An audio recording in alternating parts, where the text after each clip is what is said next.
Another thing, besides being fake, which is a huge struggle in my relationship with God, is my awareness of my sin. As strange as it may seem, I'm trying to learn to thank God for my sin because it's necessary. To me, one of the most confusing, disarming, yet powerful prayers of our Catholic Church is one that we say every year as part of the Easter Vigil.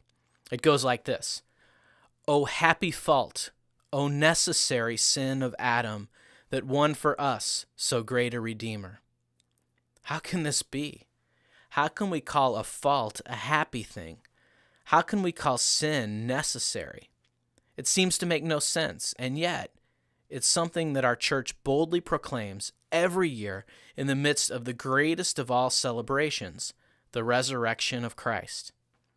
Before we go any further, I'd like to clarify an important point. It is not God's will that we sin. Sin separates us from God and from one another, and is something that we should never pursue. Rather, we should seek to avoid sin at all costs. We should strive for lives of holiness, since without holiness, according to the New Testament, we cannot see the Lord. And St. Paul tells us clearly that the wages of sin is death, and according to Jesus, anyone who sins becomes a slave of sin. That being said, how can we make sense of this reference to a happy fault and a necessary sin? Only, I believe, when we keep in mind that God's full-time job is turning all things, even those that we consider evil, painful, and confusing, into good.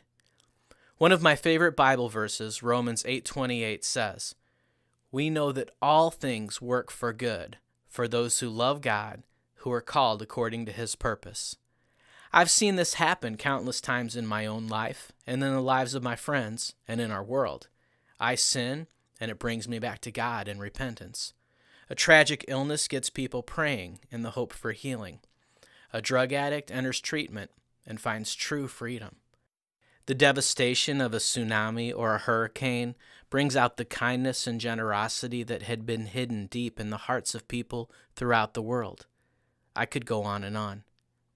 In a book called Perelandra, which is the second book of his fictional space trilogy, the writer C.S. Lewis gives us a glimpse into a world untainted by sin. On this fictional planet, the inhabitants refer to Earth as the bent planet because of our sin and disobedience. And yet, there's a sense in which they actually envy us because they've heard a rumor that God actually came to our planet in person and walked among us in the flesh. So, although sin, death, destruction, and tragedy are not good, they can result in good and can be turned toward good, especially for those who remain open to God's grace instead of becoming bitter.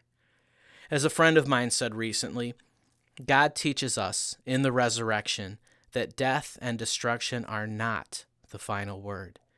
God always has more to say. Are we listening? And are we letting Him speak through us? To me, it is a staggering thought when I consider that had Adam not sinned, had sin not entered the world, and if you and I were not sinners, there would be no need for Jesus. Not for me, nor for anybody else. So today, as strange as it may seem, I'm going to thank God for necessary sin. Not only the sin of Adam, which won for us so great a Redeemer, but I'm also going to thank God for my own personal sin, because sick people need a doctor, and I'm infected. I need the healing mercy of Christ, and that is a good thing. In fact, it's the best thing I've ever experienced in my life.